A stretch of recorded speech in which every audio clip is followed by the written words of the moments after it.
Bonjour à tous, merci d'être là ce soir pour cette présentation que j'ai l'honneur et le privilège de vous faire. Merci aux intervenants précédents de me donner la parole et merci Archilocus de me donner la parole ce soir. Je vais vous parler d'un sujet qui me tient à cœur. C'est un sujet autour, on l'a dit, des microservices, autour de la gestion plus particulièrement des données dans les microservices. Mais avant de démarrer en deep dive, je vais quand même commencer par me présenter, que vous sachiez qui je suis, à qui vous avez affaire. Donc, je m'appelle Mehdi Aïrouche, j'ai 33 ans. Je suis staff software engineer chez Payfit. J'ai fait ma carrière, j'ai plus de dizaines d'expériences dans le développement, dans l'architecture, du DevOps. J'étais un peu Scrum Master, pompier, enfin, comme la plupart des gens qui commencent à avoir de l'expérience dans ce sujet. Et si vous voulez me contacter, n'hésitez pas. Vous avez mes réseaux sociaux qui s'affichent à l'écran, même mon adresse mail. Donc n'hésitez pas à me contacter si vous avez des questions. N'hésitez pas à poser vos questions aussi dans le fil du chat et à la fin, prendra un petit moment pour y répondre. Je suis aussi certifié sur la partie AWS, c'est quelque chose qui me tient à cœur. Je suis tombé dedans par passion, c'est quelque chose que je fais au quotidien. Pour moi, c'est un moyen vraiment d'aller plus loin dans ce que je propose. Et ce dont je vais parler aujourd'hui, c'est quelque chose qui s'inscrit tout à fait dans une mouvance cloud. Alors, de quoi on va parler aujourd'hui? Le sommaire.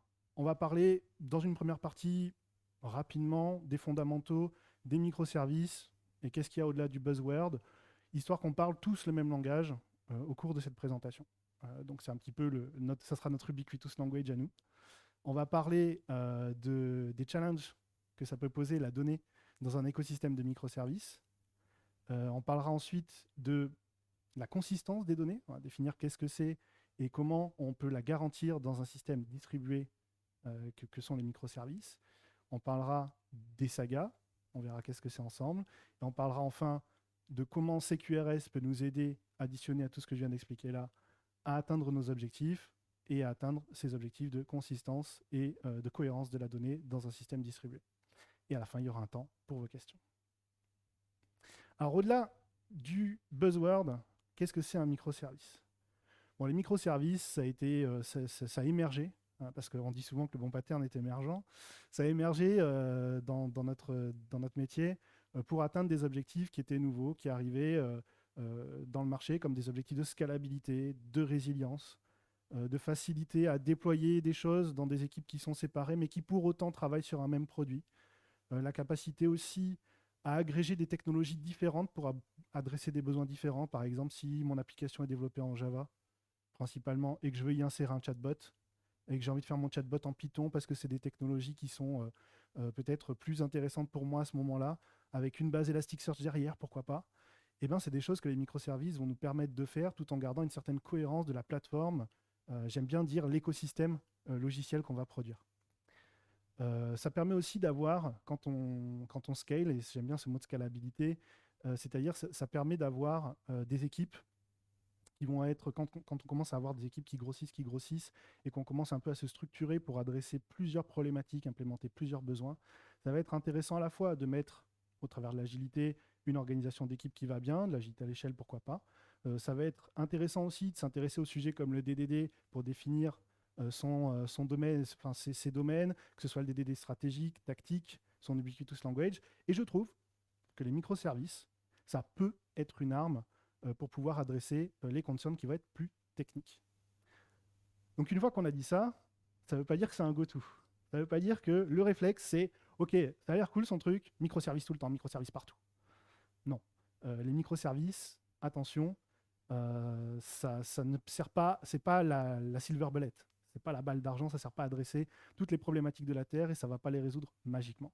En plus de ça, les microservices vont ajouter une certaine complexité qu'on va voir un peu par ailleurs, qu'il faut savoir adresser et qu'il faut être en capacité d'adresser. Donc quand on choisit ça, il faut être sûr de où est-ce qu'on met les pieds et est-ce que ça répond bien aux besoins qui est le mien. Et souvent, c'est ce qu'on entend quand on parle d'architecture, hein. On est archilocus ce soir, donc on parle d'architecture. L'architecture, c'est quoi? C'est trouver la bonne solution au bon problème. Mais encore faut-il avoir bien compris le problème. Ce que ne sont pas les microservices aujourd'hui, je vous ai mis quelques petits exemples là, dans la présentation de ce que ça n'est pas, parce que souvent, c'est des choses qu'on peut entendre ça et là, de personnes qui n'ont pas forcément encore tout à fait creusé le sujet et qui ont une appréhension par rapport aux microservices et qui les voient comme quelque chose qu'ils ne sont pas. Par exemple, un pattern, est-ce que les microservices sont une architecture d'entreprise?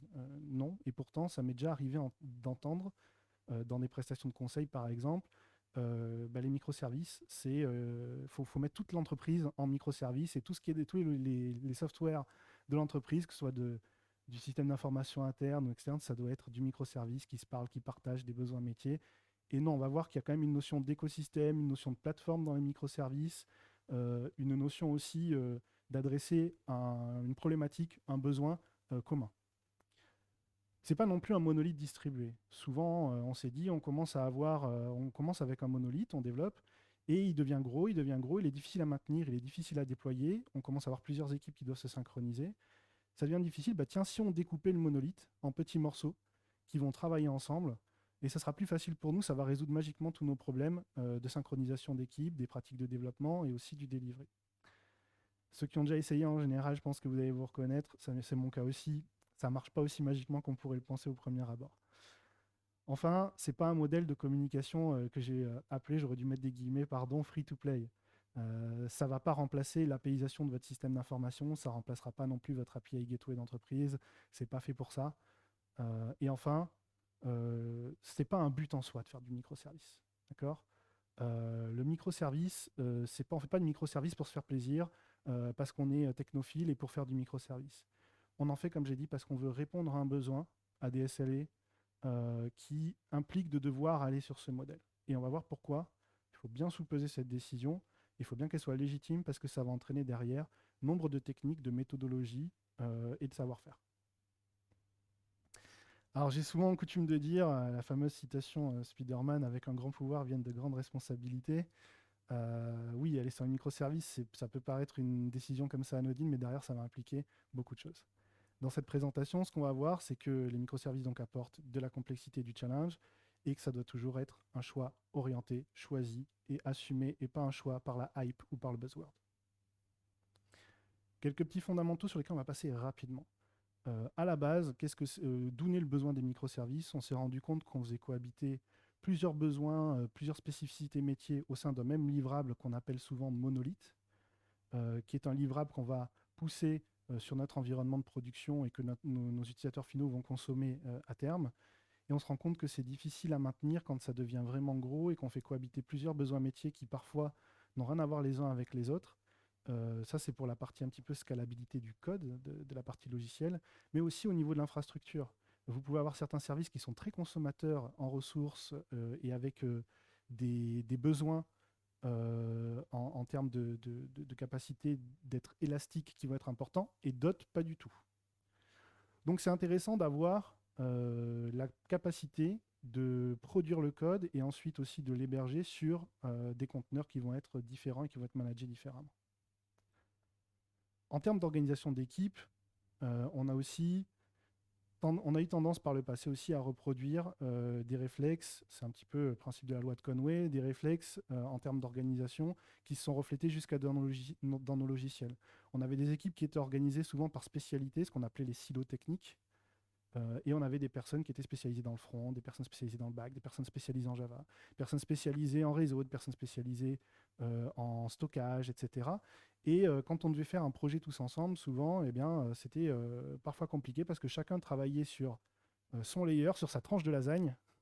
Et quand on essayait d'assembler les lasagnes ensemble, à la fin, ça n'avait pas tout à fait la tranche d'un plat de lasagne. Donc, cette loi de Conway va avoir un impact qu'on a essayé de résoudre en faisant des équipes pluridisciplinaires, en mettant tous les talents et toutes les spécialités dans des équipes pluridisciplinaires pour adresser des besoins métiers spécifiques, et ensuite réunir les besoins métiers et mettre des équipes pluridisciplinaires derrière chacun d'entre eux dans ce qu'on va appeler un écosystème de petites applications qui vont se parler ensemble, qu'on appelle les microservices. Une fois qu'on a dit ça, une fois qu'on a parlé de code, une fois qu'on a dit qu'on séparait, qu'on faisait une sorte de separation of concern, une sorte de séparation des domaines dans des repositories de code différentes, et donc qu'on allait héberger ces morceaux de l'application différemment, j'essaie de vulgariser un maximum, pardonnez-moi sur les fondamentaux.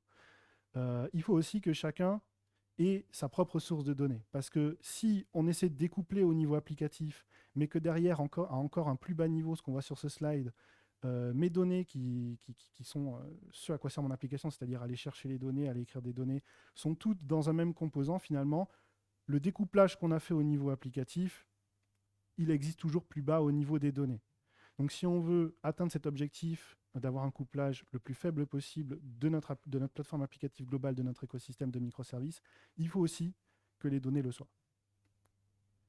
Donc, une fois qu'on a dit ça, thanks Captain Obvious, merci Mehdi, on est au courant, tu nous apprends rien. Mais oui, mais c'est les fondamentaux. Au moins, on parle le même langage. Quand je vous parlerai d'écosystème microservices, quand je vous parlerai de couplage faible, etc., on parlera le même langage. Donc maintenant, une fois qu'on a dit ça, si on prend les géants du web, Amazon et Netflix par exemple, bah, ils sont partis sur des microservices. Et voilà ce que ça donne, en gros, leur communication entre leurs différents services métiers. Et cette espèce de grosse fourmi que vous voyez, ou que j'appelle autrement étoile de la mort, voilà, ça peut donner des systèmes qui peuvent être vite très complexes en termes de métier, en termes technologiques, en termes de pluridisciplinarité.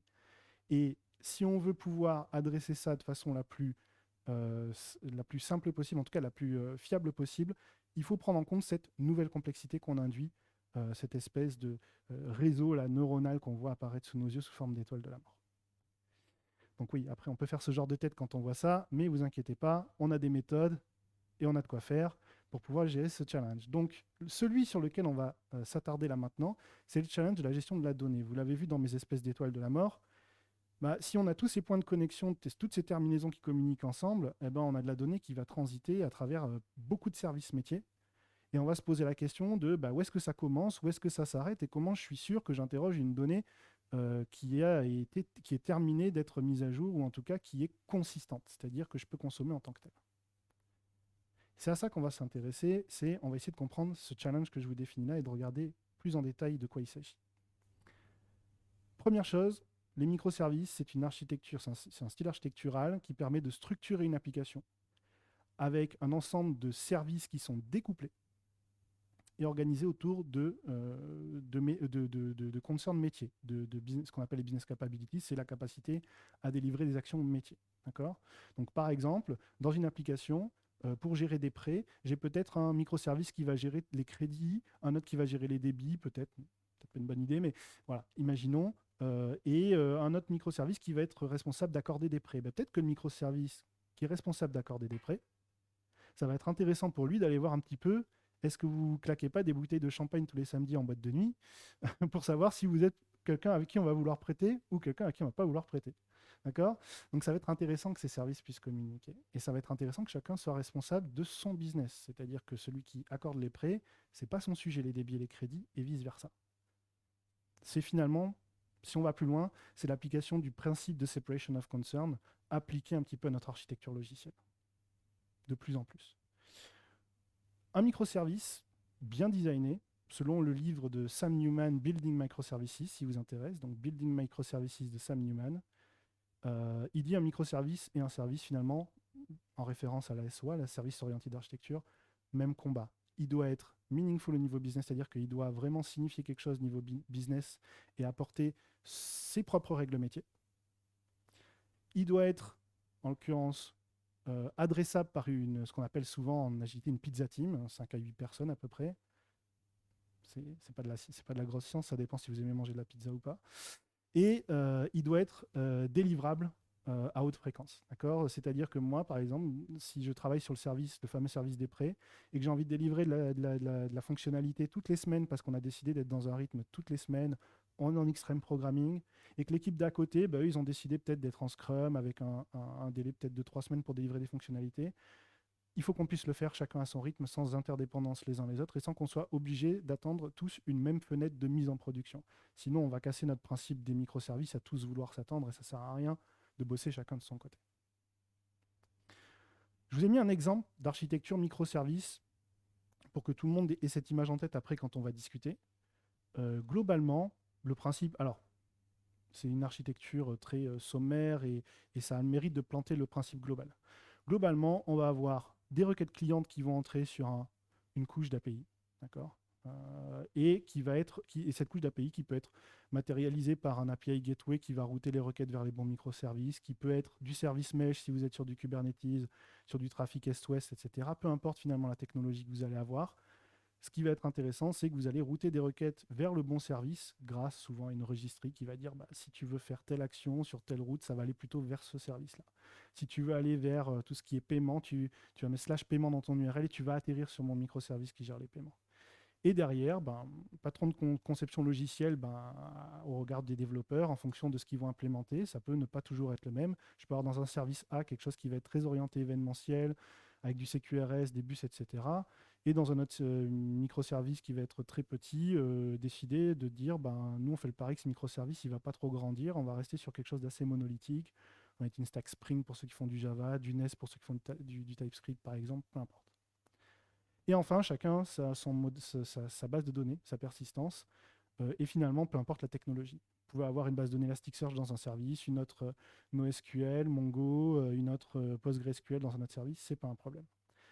Ce n'est pas un problème au niveau technologique et du point de vue de la perspective de l'architecture, mais ça va être un problème au niveau de l'échange des données. Parce qu'à partir du moment où on dit que chacun a la technologie qu'il veut, et chacun de ces microservices est finalement l'honneur, le gérant de ses propres données, ça veut dire que les moyens qu'on a de faire communiquer ces données entre elles, si à un moment donné elles ont besoin les unes des autres, c'est ça qu'on va devoir définir. Imaginez, j'ai un blog, tout simple, j'ai un microservice des utilisateurs et un microservice qui gère mes billets de blog.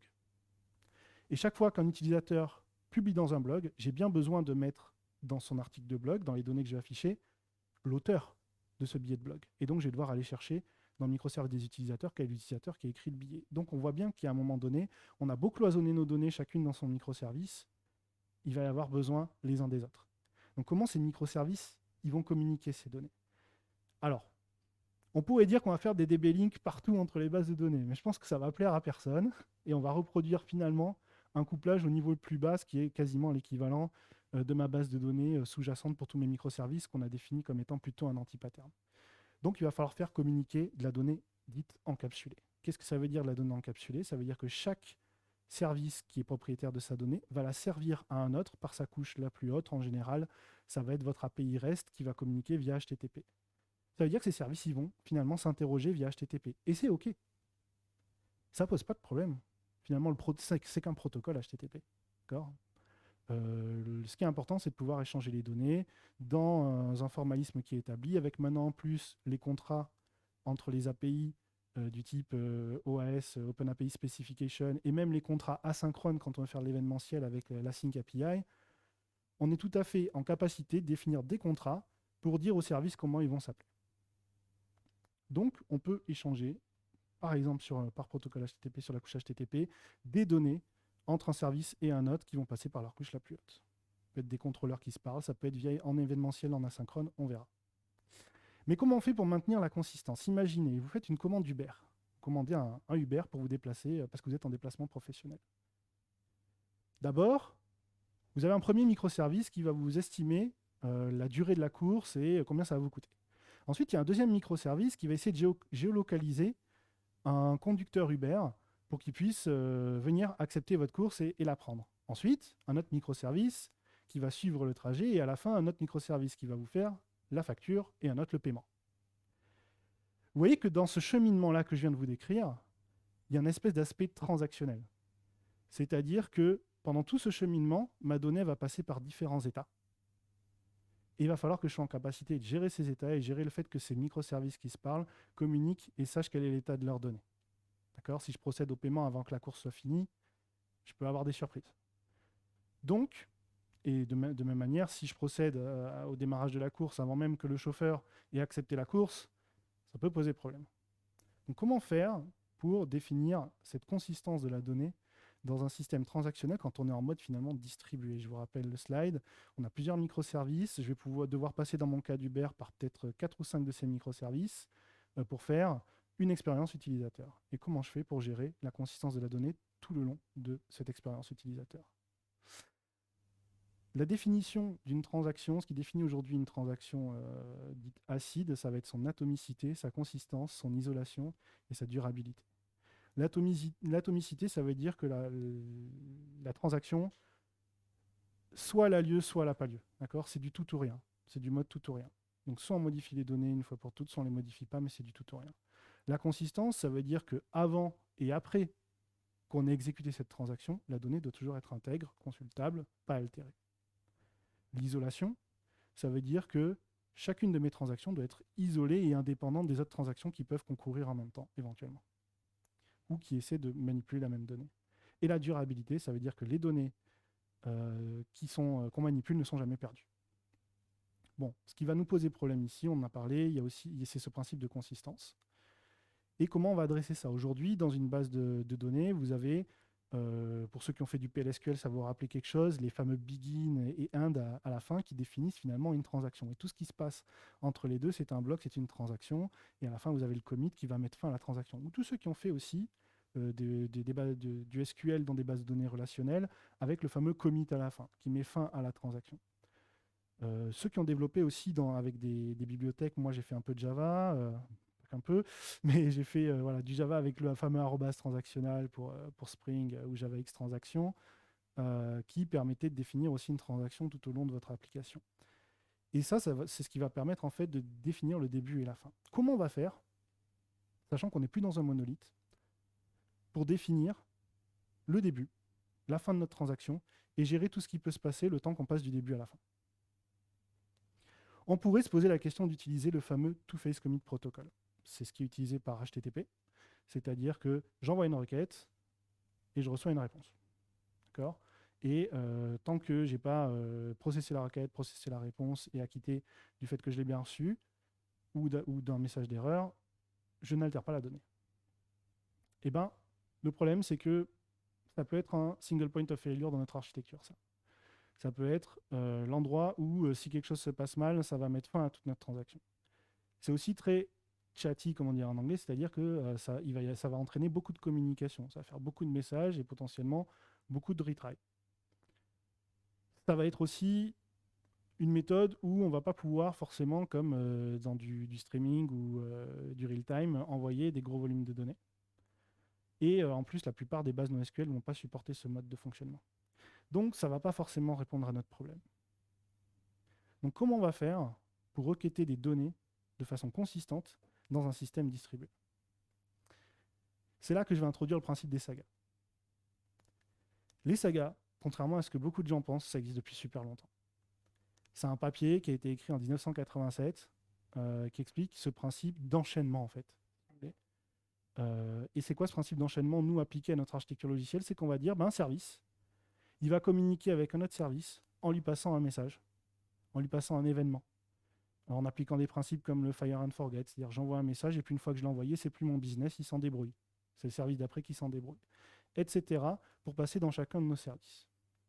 Donc ça peut être une bonne idée, puisqu'on va pouvoir maintenir notre transaction en mettant dans ces messages, par exemple, des transaction ID, tant qu'on n'est pas arrivé à émettre des états, et tant qu'on n'est pas arrivé à la fin de l'état de notre transaction, on n'autorise pas, par exemple, une requête concurrente sur la même donnée. C'est quelque chose qu'on pourrait faire.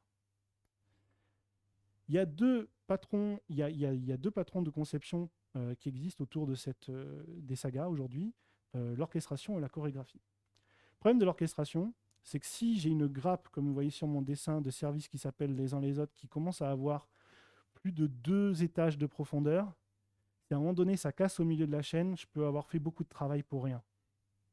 Donc on va devoir mettre en place ce qu'on appelle les circuits breakers, des stratégies de retry, ou alors des circuits breakers, ça permet de couper la communication tout de suite au plus tôt, plutôt que d'attendre un timeout ou le retour d'un traitement batch qui sera en erreur ou ce genre de choses. Et finalement, si quelque chose casse au milieu de la chaîne, voyez ça comme une chaîne, comme des maillons d'une chaîne. S'il y a un maillon faible, c'est toute la chaîne qui s'effondre. Donc pour notre transaction, c'est une méthode qui va fonctionner, mais qui va être assujettie, qui va très mal tolérer ce qu'on appelle la fault resistance, qui va très mal tolérer la panne, qui va très mal tolérer les erreurs, et qui va devoir nous ajouter du travail supplémentaire pour gérer toutes ces erreurs. L'autre possibilité, c'est la chorégraphie. Et en plus de ça, j'ai oublié quelque chose de très important, c'est que les services deviennent dépendants les uns les autres. On va le voir juste après. L'autre possibilité, c'est la chorégraphie. Je mets en place un bus d'événements et chacun de mes services ne va jamais communiquer en one-to-one avec un autre service, mais ils vont communiquer en envoyant des événements dans un bus d'événements, dans des topics, par exemple, dans des sujets, dans des channels Kafka par exemple, ou dans des topics SNS pour ceux qui font de la WS. Et les services intéressés vont souscrire à ce topic et vont réagir. Donc c'est un système réactif, ça qui est intéressant aussi, sur ces événements pour exécuter des traitements. La problématique de la première méthode que je vous ai montrée d'orchestration, c'est qu'il y a quand même une certaine dépendance. C'est-à-dire qu'à un moment donné, je vais avoir ce qu'on appelle souvent une espèce de proxy microservice. Et si un des microservices qui est derrière ce proxy tombe, comme là par exemple mon order service, c'est pas grave, inventory va toujours marcher, paiement va toujours marcher. Mais si l'orchestrateur de tous ces microservices tombe, ils sont plus adressables dans le processus de notre transaction. Donc ça va servir dans certains cas, maîtriser, mais dans certains cas, ça va atteindre certaines limites. L'autre possibilité, c'est justement d'orchestrer tout ça avec un bus d'événements. La contrainte, c'est que les développeurs vont devoir penser à ce qu'on appelle les transactions de compensation.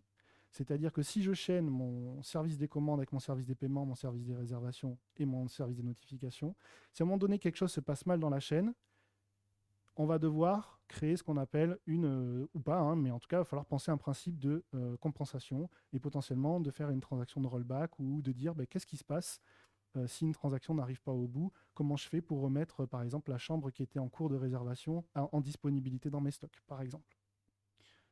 Et en plus, vous allez devoir gérer, vous allez avoir un gain, c'est que vous allez pouvoir travailler en reactive programming, c'est-à-dire que vous allez pouvoir réagir à des événements pour exécuter des traitements, ce qui fait que vous êtes décentralisé vraiment là jusqu'au bout. C'est vous envoyez un événement et ce qui n'est pas de votre business, c'est pas à vous de l'implémenter ni même d'appeler celui qui va implémenter la fonctionnalité. Donc ça, c'est intéressant. Par contre, ça veut dire que vos développeurs doivent aussi être conscients qu'ils vont devoir gérer les communications synchrones versus asynchrones. Ils vont devoir choisir quand est-ce qu'ils ont du synchrone, quand est-ce qu'ils ont de l'asynchrone, et ce que ça implique justement en termes de compensation derrière. Ils vont devoir aussi, vos développeurs, gérer ce qu'on appelle l'éventual consistency. C'est-à-dire que la donnée, par défaut dans un système transactionnel, elle est consistante de bout en bout, elle est ce qu'on appelle strongly consistante, mais dans un système asynchrone et avec des sagas comme je viens de vous les présenter, la donnée peut être dans un état qui n'est pas le dernier. C'est-à-dire que si vous écrivez par exemple sur un premier node une donnée et que sur le second node, parce que vous avez répliqué un microservice sur plusieurs, disons que vous êtes dans un cluster Kubernetes, vous avez des répliques assets, plusieurs pods, et que vous tapez un des nœuds, un des pods et pas les autres, eh ben, vous n'êtes pas sûr d'avoir la donnée la plus fraîche. Ou si vous êtes dans un microservice où il y a une transaction qui est en cours et qu'on n'a pas encore reçu la propagation de la donnée qui vient d'être altérée, eh bien, vous n'aurez pas non plus la donnée la plus fraîche. Donc ça, dans la plupart des cas, ça ne va pas forcément poser problème. Dans certains cas, ça va avoir un impact sur la façon de penser l'expérience utilisateur. On va les mettre peut-être dans le front de certains écrans qui permettent d'attendre un certain résultat, ou des écrans où on va utiliser ça pour des données qui sont pas, pour lesquelles il n'est pas important d'avoir les données les plus fraîches. Je pense par exemple à vos infos de profil sur un site qui ne vont pas déclencher derrière des traitements métiers qui sont juste pour de la visualisation pour vous. Si ce n'est pas mis à jour à la seconde, c'est peut-être pas très grave. Par contre, si c'est des données qui sont de nature à déclencher votre bulletin de paye de la fin du mois, là, par contre, ça va être intéressant d'avoir les données les plus fraîches et qu'il y ait votre augmentation qui est passée dedans. C'est mieux. Donc c'est ça, la gestion du strongly consistent versus eventually consistent. C'est une question que le développeur doit se poser. Je rassure tout le monde, on se la pose déjà quand on travaille avec des systèmes de cache. Quand on travaille avec du Redis, du Memcache, ou ce que vous voulez, des caches dynamiques, et même des caches statiques, hein, et les CDN pour ceux qui font du front, on se pose déjà cette question-là. Le principe du synchrone versus asynchrone, vous le connaissez déjà sûrement. Vous êtes synchrone, vous devez attendre la réponse. Vous faites une request, vous attendez la réponse avant de processer le prochain traitement. Vous êtes asynchrone, vous pouvez continuer de travailler en attendant de recevoir la réponse du traitement que vous avez demandé et réagir sur cette réponse, être réactif. Il y a un troisième mode que j'aime bien, dont on parle des fois, et qui va peut-être être de nature à avoir une meilleure expérience utilisateur, c'est « Ok, je suis en asynchrone, mais quand même, je m'acquitte du fait que j'ai bien reçu la requête. » C'est-à-dire que je renvoie quand même une réponse pour dire « Ok, ça y est, j'ai lancé le travail, je suis en train de travailler. » Parce que ça va être intéressant en termes d'expérience utilisateur, si je me place du point de vue du front-end, de dire « Ok, mon client a cliqué sur générer son PDF, et je lui dis que ça y est, oui, j'ai lancé la génération du PDF, c'est en cours, ça va arriver, et tu auras un push notification qui va te prévenir. » Donc ça, c'est intéressant d'avoir de l'asynchrone avec de l'acquittement. Et enfin, les sagas, ça va compliquer un petit peu aussi la business logique. C'est-à-dire que qu'est-ce que ça veut dire si mon client annule une transaction alors qu'on est en plein milieu de ce qu'il nous a demandé? Prenez le cas de votre commande Amazon. Vous commandez, je ne sais pas, un bouquin. Il vous valide la commande, mais il n'a pas encore expédié. Et là, vous cliquez sur annuler la commande. Bah, Amazon a géré ce cas-là. Amazon dit, bah, OK, tant que ce n'est pas expédié, mon client peut annuler la commande, mais une fois que c'est expédié, le bouton annuler, il est grisé, ou alors c'est un bouton retour à la place. Il faut gérer ces expériences utilisateurs qui sont en plus, puisqu'on n'est pas dans quelque chose d'unique. Il va y avoir des ramifications dans vos business. Il faut gérer cet aspect-là. C'est à la fois vrai avec les sagas et donc l'événementiel, mais c'est quelque chose que les développeurs qui travaillent déjà en programmation réactive connaissent. Donc, si on va avoir des sagas qui sont sur lesquelles on peut s'appuyer, il faut qu'elles soient atomiques. C'est-à-dire que vraiment, de bout en bout, on ait géré tous les cas de compensation, etc. Un autre cas dont on n'a pas parlé là, c'est si je veux aller lire de la donnée qui a été émise par un autre service qui n'est pas moi. Vous avez des patterns qui sont connus pour ça. Par exemple, vous avez le outbox pattern. Le outbox pattern, il dit à chaque fois que l'un de mes microservices va écrire dans sa base de données, il y a une table qui va être dédiée aux événements, qui va enregistrer la transaction et qui va émettre un événement, par exemple, dans un Kafka. C'est le cas sur mon schéma là. Il y a des technologies qui permettent même d'automatiser ça, comme des Bayesium. Et donc ça, c'est un pattern qui est très utilisé pour ce qu'on appelle les principes de propagation de la donnée. C'est-à-dire que quand quelqu'un met à jour une donnée, par exemple, j'ai pris mon cas tout à l'heure de l'utilisateur et du blog, mon utilisateur, il décide de changer de nom. Je ne sais pas, la personne a changé de sexe, par exemple, parce qu'elle a envie de changer de sexe. Elle s'appelle plus Mehdi, elle s'appelle Julie. Et bien, si je veux impacter tous les blogs qu'il a écrits, ou qu'elle a écrit maintenant, avec le nouveau prénom Julie, et bien, au moment où il va mettre à jour Mehdi, Julie, je vais écrire cette transaction dans mon outbox pattern, dans ma table, et ça va émettre un événement. Et mes blogs mon service des blogs qui est abonné à ça va remplacer tous les billets de blogs qui ont été écrits par Mehdi par Julie. Donc ça, c'est ce qu'on appelle la propagation de la donnée. Mais parfois, vous pouvez avoir un besoin qui est plus que juste de la propagation bête et méchante de la donnée. Vous pouvez avoir un besoin qui est, je ne vais pas juste propager la donnée, je vais exécuter des fonctions métiers. Quelque chose de plus compliqué que juste mettre à jour une donnée. Et là, ça va être intéressant d'utiliser de l'event sourcing. Donc l'event sourcing, pardon, je reviens sur le slide. L'event sourcing, qu'est-ce que c'est la différence qu'on va avoir avec l'outbox pattern? C'est que je ne vais pas envoyer directement la donnée dans le stream, enfin je peux, mais en plus je vais envoyer un état, un événement pour dire Mehdi, il a changé son nom. Ça va être un événement, donc on a un exemple ici par exemple, pardon. Le slide est mieux. Donc là c'est l'exemple avec un panier e-commerce. La personne a créé son panier. Premier événement qui va partir dans mon event sourcing. Donc, mon event sourcing, c'est une base centralisée où je vais stocker tous les événements qui partent de tous mes microservices. La personne a ajouté un produit, la personne a ajouté un deuxième produit, la personne a supprimé un produit. Et ça peut être un autre microservice qui est écrit aussi en plein milieu de ces événements-là, qui dit la personne a changé ses coordonnées de livraison pour la commande. Et enfin, la personne a mis à jour ses informations, je sais pas, de paiement.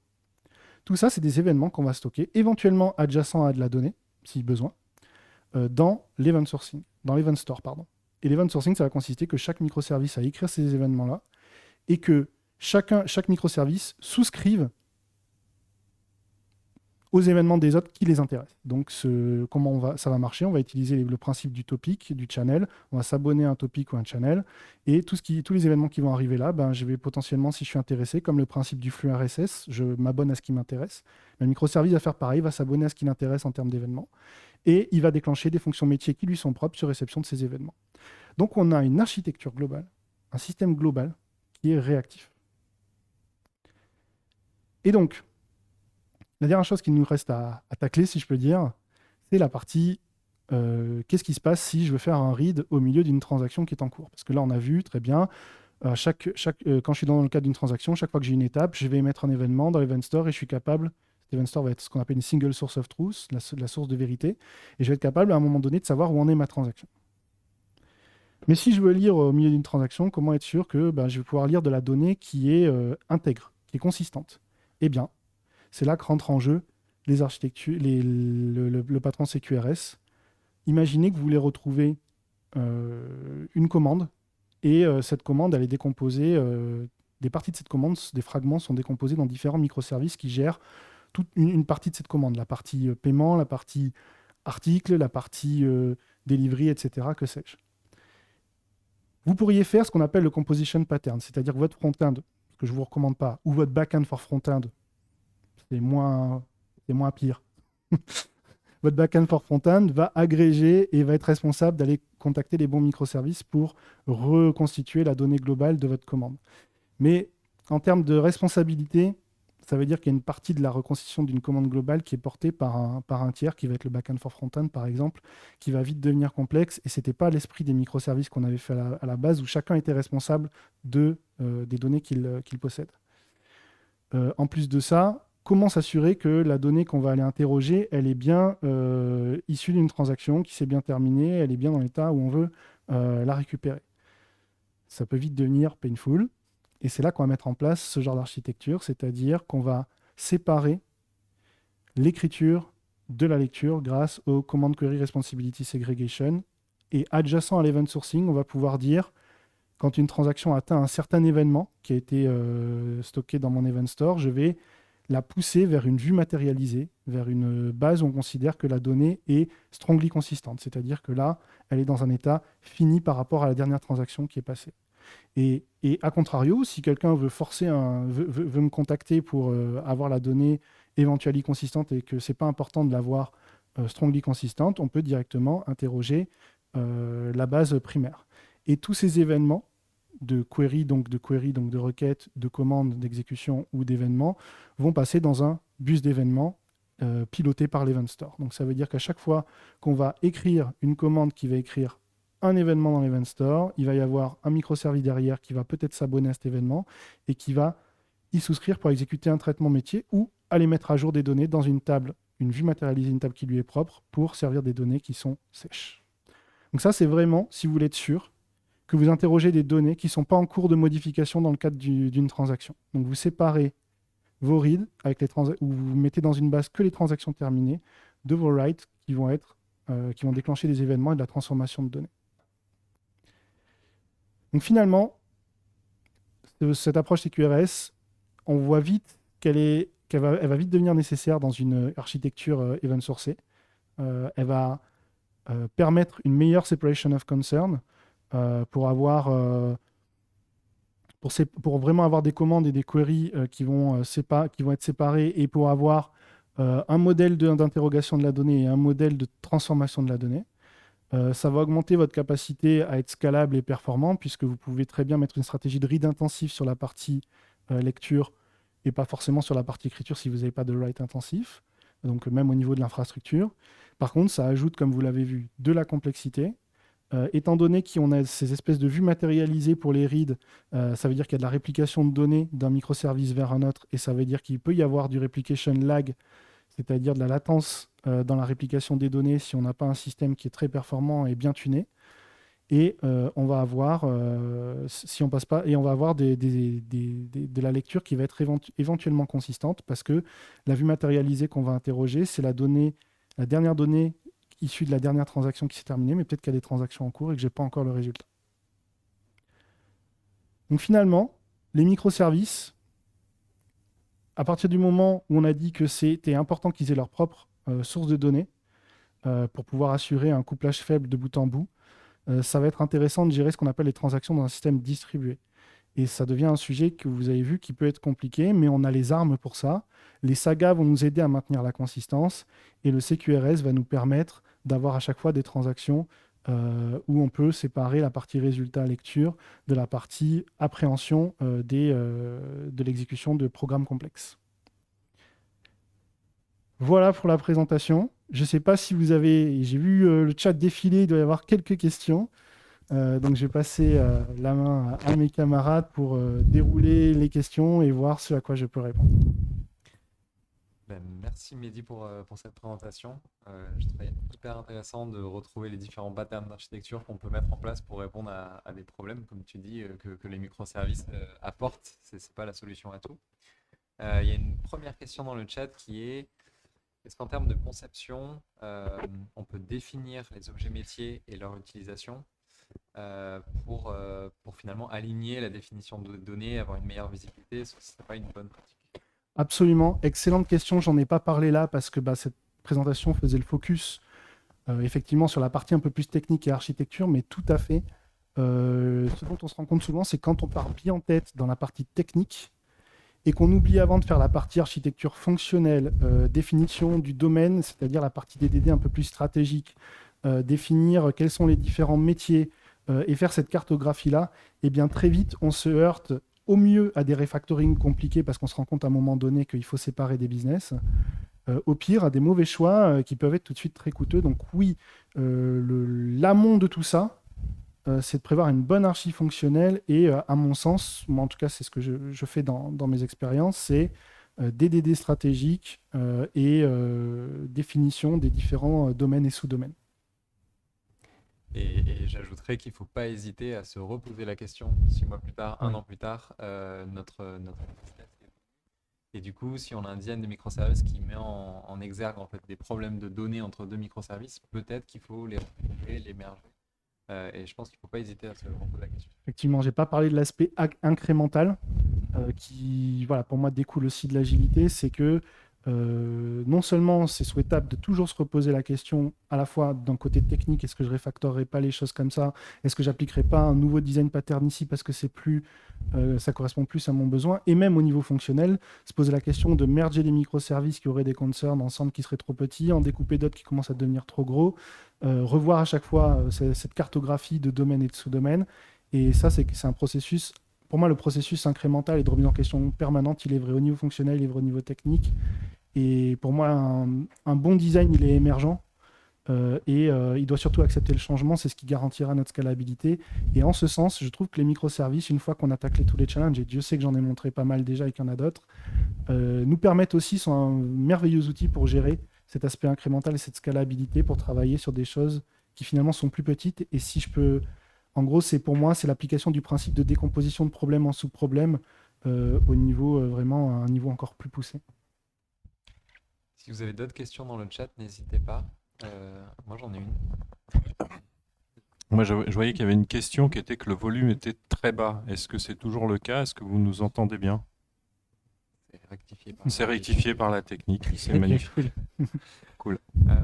Chez Malomano, donc on est en architecture microservices et on a aussi cette problématique de partage des données sur des volumétries parfois importantes. Donc on est en train de mettre en place sur certains microservices l'outbox pattern que tu as présenté. Et en fait, se pose la question, est-ce qu'on publie toutes nos données sans réfléchir à leur usage ou est-ce qu'on le fait selon le besoin? Parce que pour certains microservices, parfois qui gèrent 2-3 entités, on va publier énormément de données qui peut-être ne servent à rien. Est-ce que tu as une approche ou une proposition là-dessus? J'ai même une anecdote là-dessus. En ce moment, dans l'entreprise où je travaille, Payfit, on se posait vraiment la question, justement, ces événements, est-ce que c'était des événements spécifiques qui devaient rester dans leur écosystème, dans l'écosystème de l'application qu'ils servent, ou est-ce que justement les événements et les données qu'ils propagent, est-ce qu'on devrait les rendre visibles à toute l'application, à toute l'entreprise, et passer donc par un bus d'entreprise, qu'on appelle en général les data hubs, etc. Et c'est une vraie question. Et moi, en général, j'ai tendance à me dire, il y a l'intra-applicatif et il y a l'extra-applicatif. Les événements qui sont des événements comme par exemple des événements de transaction pour dire j'ai mis à jour ceci, j'ai mis à jour cela, et l'échange de données qui vont permettre de concourir à un business qui est propre à mon application, de la même manière que quand je sors sur un port 80 et qu'on m'attaque sur une API, on s'en fiche de savoir ce qu'il y a sous mon capot, et bien ça reste à l'intérieur de mon application et je vais avoir un bus dédié à mon application.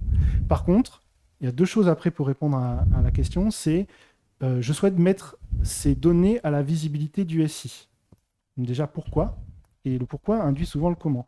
Si le pourquoi, c'est je souhaite faire du big data, engranger un maximum de données pour ensuite peut-être entraîner des modèles sur de l'IA ou me dire pour l'instant je stocke tout et plus tard je mettrai en œuvre des services basés sur cette donnée et je ne sais pas encore lesquels aujourd'hui, mais demain je branderai, je marketerai des nouveaux services.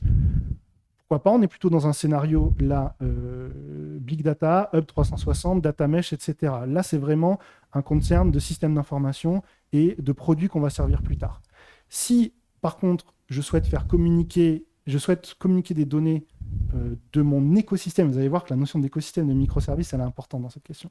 Mon écosystème de microservices à d'autres applications. Aujourd'hui, comment vous faites quand vous n'êtes pas en microservice? Vous appelez en synchrone ou en asynchrone via l'API Gateway l'application de l'équipe des copains avec votre application via un contrat OAS, Open API Specification ou Async API. Et vous l'interrogez selon le contrat qu'il vous a fourni. Et bien que derrière, ce soit un monolithe ou que ce soit un écosystème de microservices, ça ne vous regarde pas. Vous en foutez. Ce n'est pas votre sujet. Donc, finalement, si vraiment je veux interroger des processus métiers qui vont me rendre de la donnée travaillée par un métier qui n'est pas le mien, je vais continuer d'utiliser l'APIisation, le principe d'APIisation des SI et communiquer avec les autres API via l'API Gateway de mon entreprise. Par contre, si vraiment... Donc là, j'ai défini les 2 gros besoins que moi j'ai vus dans mon expérience. Aujourd'hui, je n'ai pas été confronté aux besoins où j'ai besoin de mettre dans un bus des données de mon application pour que éventuellement d'autres applications les consomment sans être les mêmes membres du même écosystème. Voilà. C'est ce que j'appelle le mode plateforme. Aujourd'hui, YouTube, derrière, il y a plein de services, mais il y a un bounded contexte autour de tous ces services qui est la plateforme, et ce bus est partagé avec les éléments de la plateforme. Facebook, par exemple, a ça aussi, et ça aurait pas forcément de sens, en tout cas, qu'ils partagent ça avec WhatsApp. Avec Instagram peut-être, parce que quand on publie un truc dans Facebook, ça part aussi dans Instagram, donc là, ça aurait peut-être du sens. Mais du coup, est-ce que c'est pas un domaine, il n'y a pas un domaine intermédiaire où les deux se croisent, et est-ce que c'est pas défini autour d'un bandit de contexte? Toutes ces questions se posent. Comme d'habitude, ce que j'ai dit au début, pour trouver la bonne solution, il faut se poser le bon problème. Et il peut y avoir des cas, je dis pas que ça n'existera pas, mais c'est pas ce que j'ai croisé le plus souvent. Plus souvent, Data Mesh et Hub 360 pour tout ce qui est Big Data, et le reste du temps, c'est un bus à l'intérieur de l'écosystème de microservices pour ma plateforme. Ok, merci. Merci beaucoup. Merci à vous, merci pour les questions. Merci. On va faire une petite pause et on revient avec Arthur à 18h30.